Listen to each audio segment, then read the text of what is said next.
Last video में uniform motion के बारे में डिस्कस किया था, उसके क्वेश्चन वगैरह कुछ करे हैं। तो आज हम पढ़ेंगे पोजीशन टाइम ग्राफ के बारे में। आज मैं सिर्फ पोजीशन टाइम ग्राफ बनाना सिखाऊंगा कि कैसे बनता है। जैसे एक बॉडी रेस्ट पे है तो उसका पोजीशन टाइम ग्राफ कैसे बनता है। बॉडी अगर यूनिफॉर्म मोशन में है, अब यूनिफॉर्म मोशन फॉरवर्ड डायरेक्शन में भी हो सकता है, बैकवर्ड डायरेक्शन में भी हो सकता है, ये देखना पड़ेगा। उसके बाद नॉन यूनिफॉर्म मोशन है तो कैसा पोजीशन टाइम ग्राफ बनता है, तो इसके बारे में थोड़ा डिस्कस करते हैं। तो ये मैंने एक्स एक्सिस बना रखा है। इस एक्स एक्सिस पे ही देखो, ये चैप्टर का नाम ही मोशन इन स्ट्रेट लाइन है। बॉडी या तो फॉरवर्ड मूव करता है या बैकवर्ड। अगर फॉरवर्ड मूव करेगा तो उसके लिए प्लस लगाते हैं, और बैकवर्ड मूव करेगा तो उसके लिए डायरेक्शन माइनस लगाते हैं। तो ये ओरिजिन हो गया एक्स इक्वल टू 0।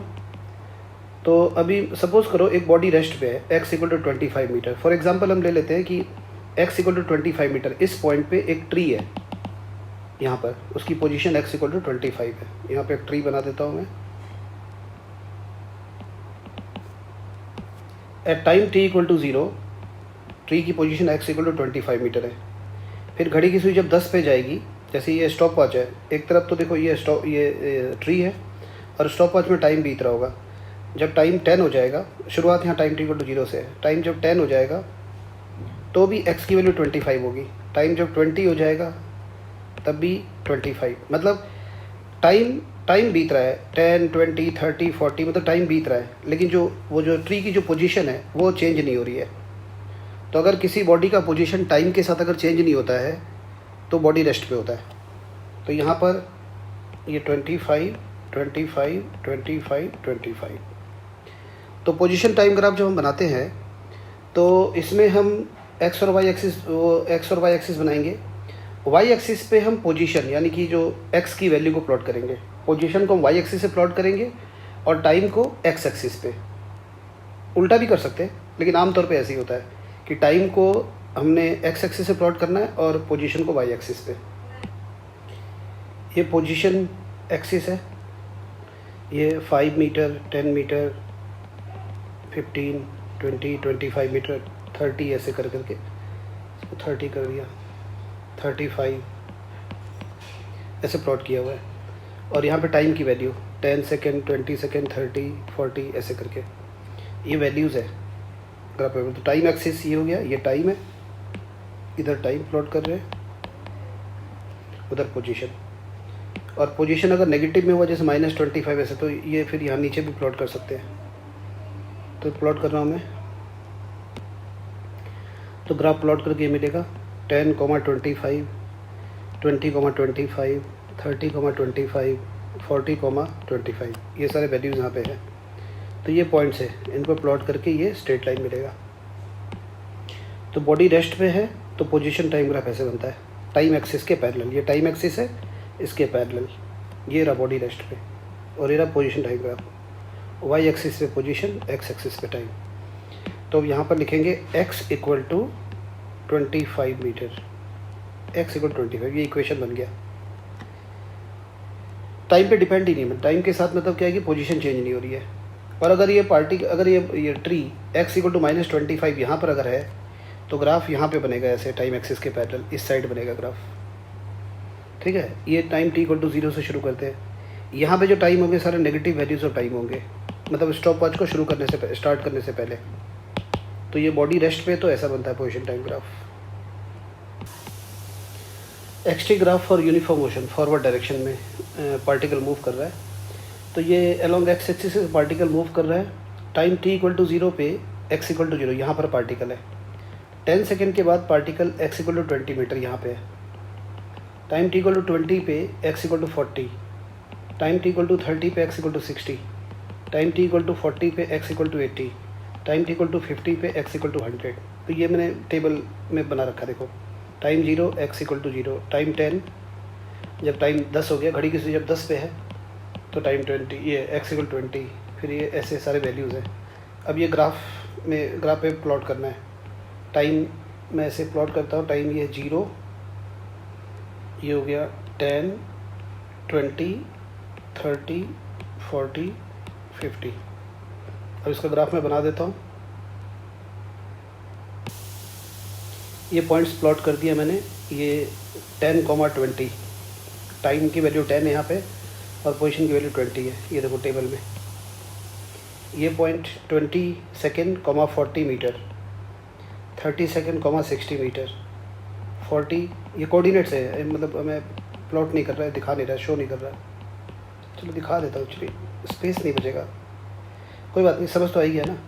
अब ये सारे पॉइंट्स और ये x=0 टाइम, ये पहला पॉइंट यहाँ से शुरू है, टाइम 0 x 0, फर्स्ट पॉइंट यहाँ पे। अब इन सब पॉइंट को ज्वाइन करेंगे तो ये एक लाइन पे लाई करेगा, को लीनियर है ये सारे। तो अगर कोई बॉडी में यूनिफॉर्म मोशन हो रहा है, अगर किसी बॉडी में यूनिफॉर्म मोशन हो रहा है तो उसका एक्सटी ग्राफ ऐसा बनेगा, इस टाइप से। जैसे ये बन गया XT graph, uniform motion in forward direction, ये एक्सटी ग्राफ है, यूनिफॉर्म मोशन है। तो यहाँ पर हम ट्राई करते हैं x और t के बीच में कुछ रिलेशन अगर निकल जाए तो बहुत अच्छा रहेगा, कि कोई रिलेशन हम x और t के बीच में लिखते हैं और वो रिलेशन इन वैल्यूज़ को सेटिस्फाई कर दे। तो क्या होना चाहिए, इसके लिए क्या किया मैंने, एक कोई भी रैंडमली एक पॉइंट ले लिया p जिसका कोऑर्डिनेट है t, x। t मतलब यहाँ से लेकर यहाँ तक इतना t है और ये सारा x है, ये x है।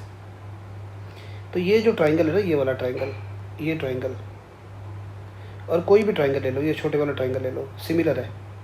जैसे ये ट्राइंगल है, इस ट्राइंगल में ये कितना है, y कितना है, इसकी वैल्यू x है और इसकी वैल्यू ये t है, तो x/t लिख रहा हूँ मैं। सिमिलर ट्राइंगल की प्रॉपर्टी x/t इक्वल टू 20/10, ये लिखा मैंने x/t equal to 20/10। Similar triangle की प्रॉपर्टी हो गई। कुछ ऐसे भी लिख सकते थे, ये 40/20 भी लिख सकते थे, इक्वल टू वो एक ही आता। तो x equal to t, x/t equal to 2, x equal to 2t। तो इस ग्राफ से हमने x और t में रिलेशन निकाल दिया कि पोजीशन टाइम के साथ कैसे वेरी कर रहा है। जैसे यहाँ देखो, time t equal to 0 put कर रहा हूँ, x इक्वल टू 0 आ गया। Time t equal to 10 put करो, यहाँ पे 10 पुट करो, x इक्वल टू 20 आ जाएगा। 20 पुट करो टाइम, x इक्वल टू 40 आ जाएगा। तो ये सारे वैल्यूज़ इस इक्वेशन में टाइम की वैल्यू पुट करके ये सारी वैल्यूज़ आ जाएंगे। तो this is the relation between x and t। तो डिपेंड करता है, ग्राफ के अकॉर्डिंग डिपेंड करता है कि x और t में कैसा रिलेशन बनना चाहिए। ठीक है, तो ये पार्टिकल अगर ऐसे चल रहा है, इस टेबल के अकॉर्डिंग अगर ये पार्टिकल मूव कर रहा है तो x और t में इस तरह का रिलेशन बनेगा, x equal to 2t। So this is uniform motion in forward direction. Uniform motion in backward direction, 0 time पे यहाँ पे x इक्वल टू 120 मीटर, फिर 10 सेकेंड के बाद x इक्वल टू 100, 10 सेकेंड में 20 मीटर मूव किया बैकवर्ड। फिर टाइम 20 जब है तो यहाँ पर है पार्टिकल, 30 है तो यहाँ पर पार्टिकल है, ऐसे आ रहा है। ये वैल्यूज़ यहाँ पे मैंने लिख दिया है। अब इसको मैं ग्राफ पेपर पे प्लॉट कर रहा हूँ। देखो, पोजीशन y एक्सिस पे, टाइम x एक्सिस पे, ये वैल्यूज़ है टाइम के सेकंड्स में, टाइम को सेकंड्स में, पोजीशन को मीटर में। मैं ग्राफ बना देता हूँ प्लॉट करके। ये पॉइंट्स मिल रहे हैं, ये देखो, ये 0,120, ये 10,100, ये हो गया 20,80, ऐसे कर करके। तो इसको मैं बना देता हूँ। So this point lie on a line. तो position time graph uniform motion के लिए है बैकवर्ड डायरेक्शन में। ये ग्राफ बन गया। ग्राफ बनने के बाद इसके ऊपर लिख देंगे एक्सटी ग्राफ। तो this the XT graph for uniform motion in backward direction. ये आप पता चल ही रहा है देख के। ये देखो, x की वैल्यू कम होती जा रही है ग्राफ से भी, ये ग्राफ नीचे आ रहा है, x की वैल्यू कम हो रही है। अगर x की वैल्यू कम हो रही है मतलब बैकवर्ड डायरेक्शन में आ रहा है। x की वैल्यू बढ़ेगी, जैसे इसमें क्या हो रहा है, x की वैल्यू बढ़ रही है, इंक्रीज़ कर रही है टाइम के साथ, तो ये फॉरवर्ड डायरेक्शन है। तो यूनिफॉर्म मोशन में एक्सटी ग्राफ जो है स्ट्रेट लाइन बनता है। ये फॉरवर्ड डायरेक्शन में है और ये बैकवर्ड डायरेक्शन में। तो according to this graph x और t में ये रिलेशन बनना चाहिए। अब अपने आप देख लेना, एक रैंडम पॉइंट लेके करना। देखो, टाइम 0 पुट करो, तो टाइम 0 पुट करने पर एक्स की वैल्यू कितनी आ रही 120, टाइम 10 पुट करो तो 20 हो गया, 100 आ जाएगा एक्स की वैल्यू। टाइम 20 पुट करो, ये 40 हो जाएगा, -40, 120 - 40 80 आ जाएगा, ऐसे करके। तो एक्स और टी के बीच में ये रिलेशन आएगा यहाँ पे। इस एक्स टी ग्राफ से अगर कोई तुमसे पूछ ले कि वेलोसिटी का साइन क्या होगा, तो ये देखो ये बॉडी इधर जा रहा है ना, it is moving in the forward direction, तो ऐसे बोलेंगे वेलोसिटी इज़ पॉजिटिव, या हम इस बात को ऐसे कहते हैं velocity greater than zero. Greater than zero का मतलब पॉजिटिव, इतना पता ही होगा।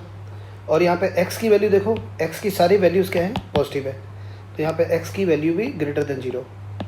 तो आज के बाद अगर ग्रेटर देन जीरो लिख रहा हूँ तो उसका मतलब पॉजिटिव, लेस देन जीरो लिख रहा हूँ तो नेगेटिव। जैसे यहाँ पे देखो, इस केस में क्या हो रहा है कि the particle is moving in backward direction, particle इधर जा रहा है, तो यहाँ पर जो वेलोसिटी है, वेलोसिटी नेगेटिव होगा, वेलोसिटी इज़ नेगेटिव, या फिर हम बोलेंगे v लेस देन जीरो। पर यहाँ पे x ग्रेटर देन जीरो है, क्योंकि x की सारी वैल्यूज़ क्या है, पॉजिटिव है। v लेस देन जीरो है कि because it is moving in the backward direction. ठीक है, बैकवर्ड डायरेक्शन मतलब v is negative, negative direction के लिए है यहाँ पे।